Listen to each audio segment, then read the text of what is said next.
ça montre une propriété mathématique qui n'est pas si simple que ça à démontrer. C'est que pour emprisonner un volume d'air donné, la surface minimale, c'est la sphère. Et comme l'eau et l'air ne s'aiment pas, eh bien, quand on veut faire une bulle d'eau il y a une quantité d'air donnée, la solution pour que la surface soit minimale, c'est de faire une sphère. C'est pour ça que les bulles sont pas grandes.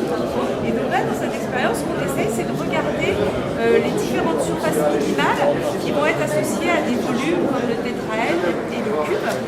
Et c'est des problèmes mathématiques qui ne sont pas simples à résoudre du tout. Et on peut en avoir une approche empirique, disons, avec la physique. Pourquoi? Parce que quand on va plonger ces formes dans des films de savon, le film de savon va épouser spontanément la surface d'énergie minimale. Donc par exemple, si on plonge un tétraèdre, contrairement à ce qu'on peut s'attendre, en fait, le film ne va pas du tout se mettre sur les faces, mais à l'intérieur. On va avoir la solution mathématique, plus le vent qui n'est pas prévu dans les équations, d'avoir en fait des plans qui se mettent à l'intérieur. Et donc les mathématiciens aussi ont démontré que les angles entre ces plans sont de l'ordre de 300. Si j'arrivais à vous le remontrer, voilà. Donc là j'ai une solution. Et vous voyez que le petit carré, du point de vue de la symétrie, c'est exactement la même chose s'il était comme ça ou s'il était comme ça. Et quand le vent a un petit peu agité, je suis passée de l'une à l'autre. Voilà, là j'ai la surface d'énergie minimale. Maintenant, avec des angles de 120 degrés. Et donc ce que je vais faire maintenant, c'est que je vais essayer, parce que le vent m'a enlevé les faces, d'emprisonner une bulle à l'intérieur. Déjà, je retrouve ma première surface. Après, je vais emprisonner une bulle. Et donc, je vais faire une bulle qui n'est pas du tout sphérique, parce qu'elle respecte les contraintes. J'ai réussi à faire une bulle cubique, enfin légèrement courbée à cause de la pression. Et après, je vais libérer ma bulle.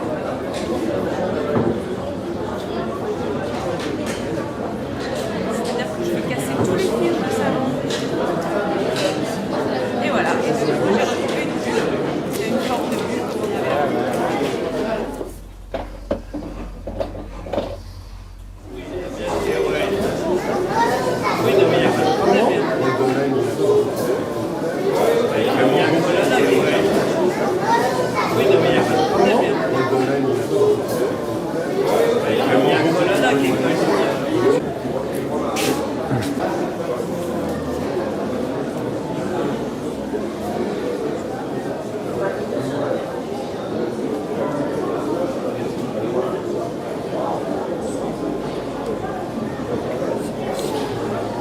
Et alors votre inspiration à chaque fois pour chaque modèle, elle est différente? Oui, alors je pars de ce qu'on appelle les équations mathématiques. Ouais. Une équation va me donner un objet. Et vous êtes mathématicien aussi? Alors, autodidacte. Autodidacte Ça veut dire que, en réalité, j'ai fait mes études à l'école des Beaux-Arts, à Paris, et j'ai choisi comme source d'inspiration les mathématiques. Voilà. Et c'était en quelle année? L'école des Beaux-Arts, il y a bien longtemps. C'était genre 65, quoi. Ah, ok. Donc, voilà, j'ai fait. Et c'est en allant, quand j'étais jeune, au Palais de la Découverte, où j'ai eu l'idée de... Vous avez eu un flash? Voilà, puisque au Palais de la Découverte, on y expose des petites maquettes de modèles mathématiques. C'est là où j'ai eu l'idée d'abord de dessiner, les graver, puis d'en chercher des équations. La même chose avec l'Institut Henri Poincaré. Et d'ailleurs, actuellement, je fais une exposition au Palais de la Découverte. D'accord. Voilà. J'ai pas pris de décodeur. Ben, je verrai bien. Attendez.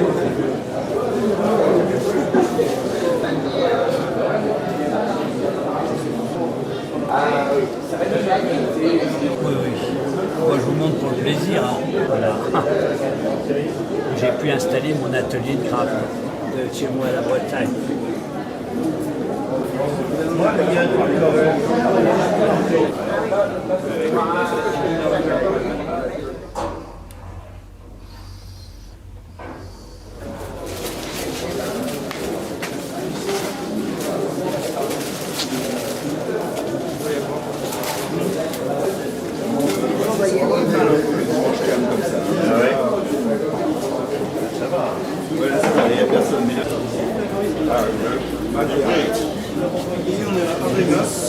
Matière, c'est la maths, il y a...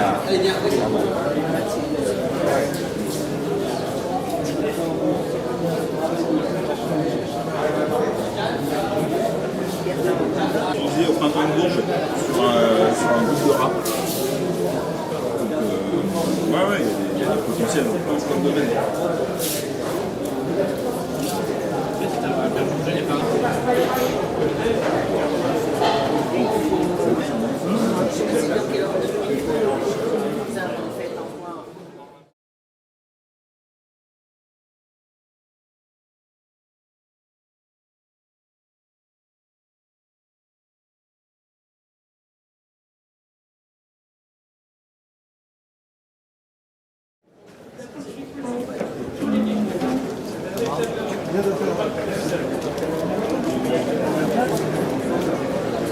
Il est parti où ton Un verre.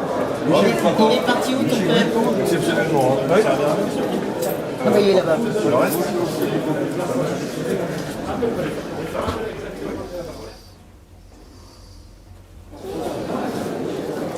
Il y a plein de façons de le modifier. Moi, ce qu'on veut montrer, c'est que c'est très facile d'obtenir un chemin comme ça. Le chemin rouge là. En fait, les carrés sont les mêmes, hein, dans un sens ou dans un autre. Hein. Vous voyez le rouge là? Ouais.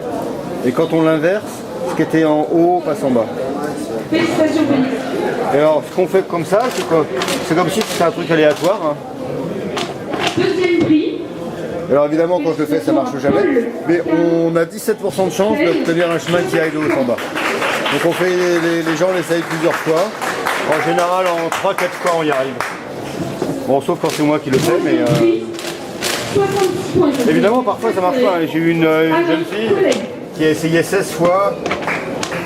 Et il n'y a qu'à la 17e fois que ça a marché. Non. Non. Ok. Qu'est-ce qu'il faut obtenir? Un chemin qui va de haut en bas. Ah oui, qui va du haut en bas. Troisième prix enfant, du coup, Toujours pas. 5 points. Comme on dit que d'habitude, il y a une grande chance pour que ça arrive, il faut réussir à le faire assez vite.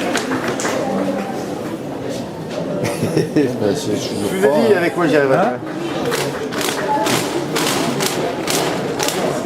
Je peux essayer. Prochaine fois. Si. Ah yeah, c'est bon, bah vous avez réussi. Ouf.